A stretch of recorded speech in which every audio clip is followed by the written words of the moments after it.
യമനിലെ സനായിലെ ജയിലിൽ വധശിക്ഷ കാത്തു കഴിയുന്ന മലയാളി നഴ്സ് നിമിഷപ്രിയയുടെ മോചനത്തിനായുള്ള നയതന്ത്ര നീക്കങ്ങൾ പുതിയ പ്രതിസന്ധികളിലേക്ക് നീങ്ങുകയാണ്. ലോകത്തെ ഞെട്ടിച്ച തലാൽ അബ്ദുൽ മഹദി കൊലപാതക കേസിൽ നിമിഷയുടെ മോചനത്തിനായി ഇറാൻ ഇടപെടുന്നു എന്ന വാർത്തകൾ പുറത്തു വന്നതിന് പിന്നാലെ കൊല്ലപ്പെട്ട തലാലിന്റെ കുടുംബം കടുത്ത നിലപാടുമായി രംഗത്തെത്തിയിരിക്കുന്നു. നീതി നടപ്പിലാക്കേണ്ട സ്ഥാനത്ത് മനുഷ്യത്വം എന്ന പേരിൽ കുറ്റവാളികളെ സംരക്ഷിക്കുന്നത് ഇരയുടെ കുടുംബത്തോടും നിയമത്തോടും ചെയ്യുന്ന വലിയ ക്രൂരതയാണെന്നാണ് തലാലിന്റെ സഹോദരൻ അബ്ദുൽ ഫത്താഹ് മെഹദി തുറന്നടിക്കുന്നത്.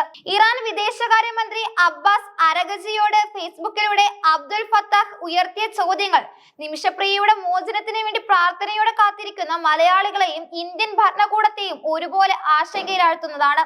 അബ്ബാസ് അരഗജിയുടെ ശ്രദ്ധയിലേക്ക് എന്ന നിലയിൽ എഴുതിയ കുറിപ്പിൽ അബ്ദുൽ ഫത്താഹ് ഉന്നയിക്കുന്നത് അങ്ങേയറ്റം വൈകാരികവും എന്നാൽ നിയമപരമായി പ്രസക്തവുമായ കാര്യങ്ങളാണ്. ഒരാളെ അറുത്തു കൊല്ലുകയും പിന്നീട് ശരീരഭാഗങ്ങൾ കഷ്ണങ്ങളാക്കി നുറുക്കി ജലസംഭരണിയിൽ ഒളിപ്പിക്കുകയും ചെയ്ത ഒരു കുറ്റകൃത്യത്തിന് എങ്ങനെയാണ് മനുഷ്യത്വപരമായ പരിഗണന നൽകാൻ കഴിയുക എന്നതാണ് അദ്ദേഹത്തിന്റെ പ്രധാന ചോദ്യം.